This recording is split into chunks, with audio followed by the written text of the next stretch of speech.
എടാ നീ തന്ന പൈസക്ക് ഞാൻ കൂള് വാങ്ങിച്ചേണ്ട, ഇപ്പൊ അത് കാണാനില്ല. എന്റെ വീട്ടിന്റെ അടുത്തൊന്നും കിട്ടാത്തോണ്ടല്ലേ നിന്റെ ഞാൻ 50 രൂപ തന്നത്. എനിക്ക് കിട്ടിയില്ലെങ്കിൽ തല പേരിക്കും. നീ എവിടെ നിങ്ങൾ വാങ്ങിച്ചു തന്നല്ലേ പറ്റുള്ളൂ. പക്ഷെ ഞാൻ ഇന്ന് രാവിലെ ഒരുത്തനെ കണ്ട്, അവനെ കണ്ട വശപശക്കായിട്ട് എനിക്ക് തോന്നി. അവനെ ചുണ്ടാണെങ്കിൽ ഹനുമാനെ കണക്കാണിരിക്കണേ. അവനെ കണ്ടാ ഇങ്ങനെ ഇരിക്കും ഒരു രൂപം. തലയൊക്കെ ഒരു മുട്ട അവൻ മുട്ട അടിച്ചതല്ല, അവൻ അങ്ങനല്ലായിരുന്നു. ഇതോ നടന്നോണില്ലേ, അവനാണ് ആള്. നിൽറാ, നിന്റെ പേരെന്താടാ? അയ്യോ സാറേ എന്റെ പേര് വിഷ്ണു പി. മര്യാദയ്ക്ക് പറയടാ. അയ്യോ സാറേ എന്റെ പേര് വിഷ്ണു പി. ഞാൻ ഇവിടെ ചെറിയൊരു മുറുക്കാൻ കട ഇട്ടേക്കുന്നു. അച്ഛൻ കണ്ടങ്കൂർ, അമ്മ ഹോം വൈഫ് എല്ലാം കൂടെ ചേർന്ന് ടൗണിൽ ഒരു ബിസിനസ് നടത്തുന്നു. സാറേ ഞാൻ പോട്ടെ. അയ്യോ ചേട്ടാ, അവൻ പേടിച്ചു പോയി. സുധി,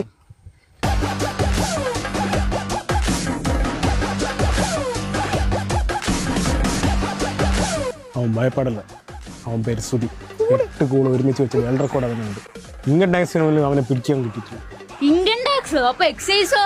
അതിനവൻ നിന്നു കൊടുക്കാറില്ല. 100% professional. The cool king, the cool kebab, the Sudhi, the king. Sudhi കൂളും വെച്ച് ഒരു ചിരിയിരിക്കും. ഈ ഏരിയയിൽ അങ്ങനെ ചിരിക്കുന്ന ഞാൻ വേറെ ആരെയും കണ്ടിട്ടില്ല. അപ്പൊ ഇപ്പൊ അവൻ എന്താ പറഞ്ഞിട്ട് പോയേ? അവന്റെ കൂൾ ബിസിനസ്സുകളിലൊന്നും തലയിടരുത്. സുധിയെ തോപ്പിക്കാൻ ഇനിയൊരു ജന്മം കൂടി ജനിക്കണോടാ. മയില് കൂട് പോണമില്ലല്ലോ.